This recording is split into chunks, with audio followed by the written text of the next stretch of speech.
सही कहा माधव भैया आपने। कल की रात कईयों पे मेहरबान थी। हम भी सो जाते, एक सपना और देखना है।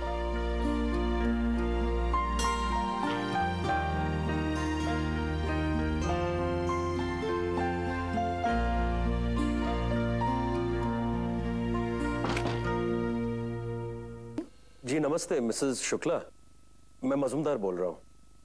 कौन मजूमदार? जी देव मजूमदार।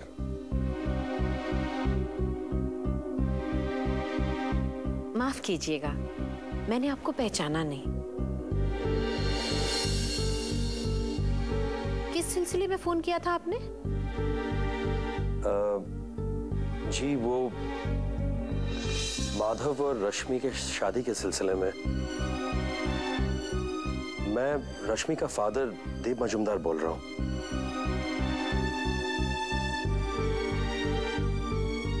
ओह, माफ कीजिएगा भाई साहब, मैंने आपको पहचाना नहीं। नाम तो मुझे पता ही नहीं था और सरनेम मेरे दिमाग से निकल गया। जी नहीं जी, कोई बात नहीं। वो दरअसल हम आपसे मिलकर कुछ बातें करना चाह रहे थे। बात या बहस? नहीं नहीं नहीं जी, कोई बहस कोई डिस्कशन नहीं। हम तो बस आपसे मिलकर आपके तौर तरीके के हिसाब से सारी रस्में करना चाह रहे थे। जो आप चाहें, जो बोलें। और आपकी तरफ से? नहीं जी, हमारी तरफ से कुछ भी नहीं। जो भी होगा आपकी तरफ से होगा।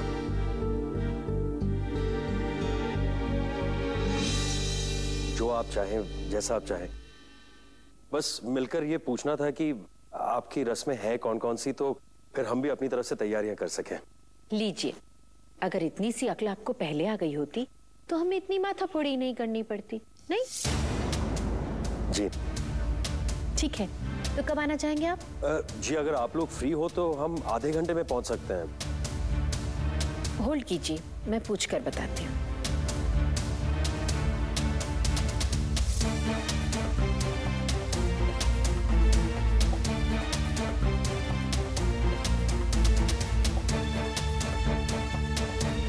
ठीक है, आ जाइए, लेकिन लेट मत कीजिएगा।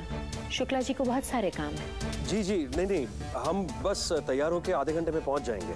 जी जी जी, शुक्रिया। नमस्ते। बस आधे घंटे में पहुंचना है, तैयार हो जाते हैं। आधे घंटे में पहुंच रहे हैं। हमारी सारी बातें मान गए हैं। अब शादी सिर्फ हमारे तौर तरीकों से होगी। आ जाने दो उन बंगालियों को, आज समझा ही देंगे कि हम चीज क्या है।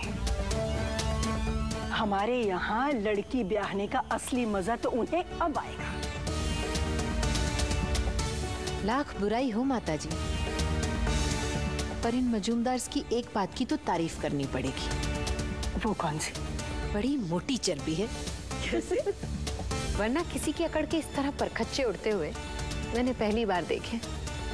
चिड़ियाघर का कोई गैंडा भी होता ना तो इतनी बेइज्जती के बाद वापस भागकर चिड़ियाघर चला गया होता। लेकिन ये मजूमदार, इनके बर्दाश्त की तो मियाद ही खत्म नहीं होती। बर्दाश्त की तो छोड़ो, हम तो इनकी कमर तोड़ देंगे। बस हम कहती हैं तुम इन लोगों को हमारे हवाले कर दो, हम सब संभाल लेंगे। अरे ऐसी धुलाई करेंगी कि जिंदगी भर याद रखेंगे। अब माताजी लल्ला भैया तो ऊपर ही हैं। माधव भैया के साथ लंबी नींद निकाल रहे हैं वो तो। अरे सो लेने दो, खासकर माधव को।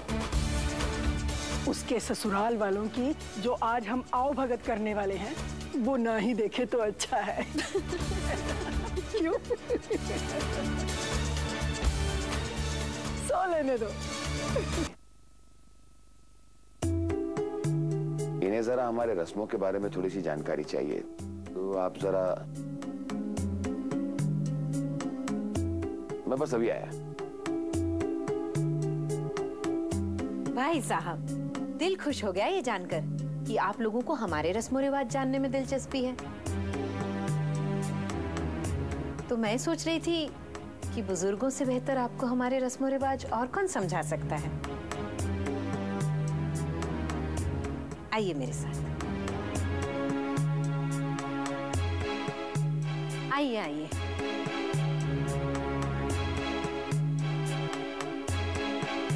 माता जी, चरण स्पर्श।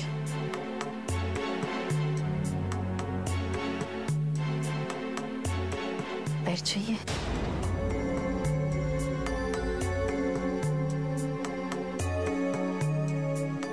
बस बस बस रहने दीजिए। माता जी, आपसे विनती है कि इन लोगों को हमारे सारे रस्मों रिवाज विस्तार से समझा दें। जरूर समझा देंगे।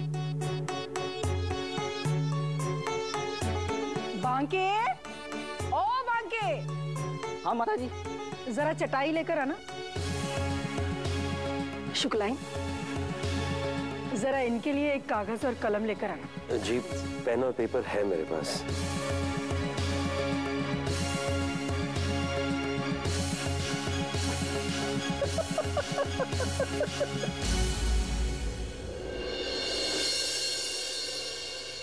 अरे ये कागज है या तंबाकू की पुड़िया? हाँ, इस पे लिखेंगे आप हमारी रस्में।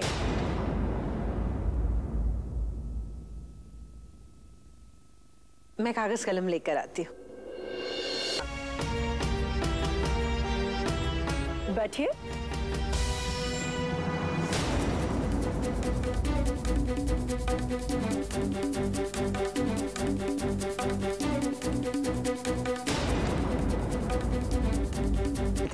नहीं बहू,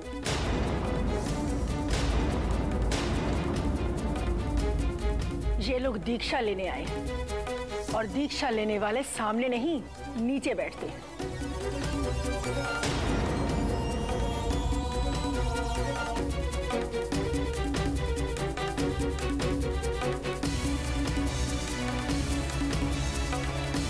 लीजिए। जी शुक्रिया।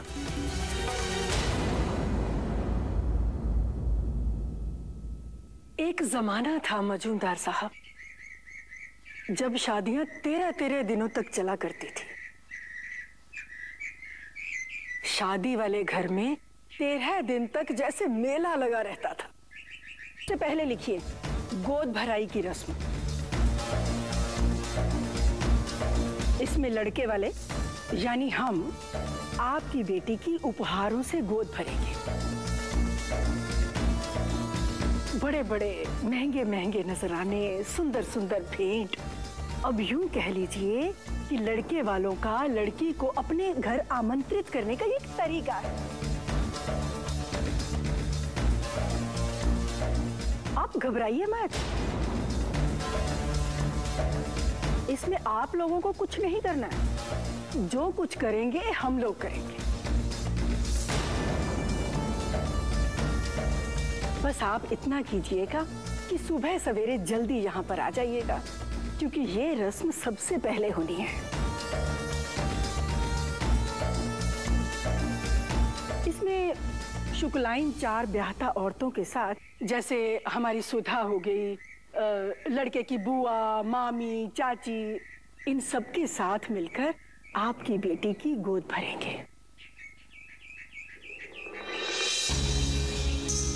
कोचा में मेवा, जेवर सब उसकी गोद में डालेंगे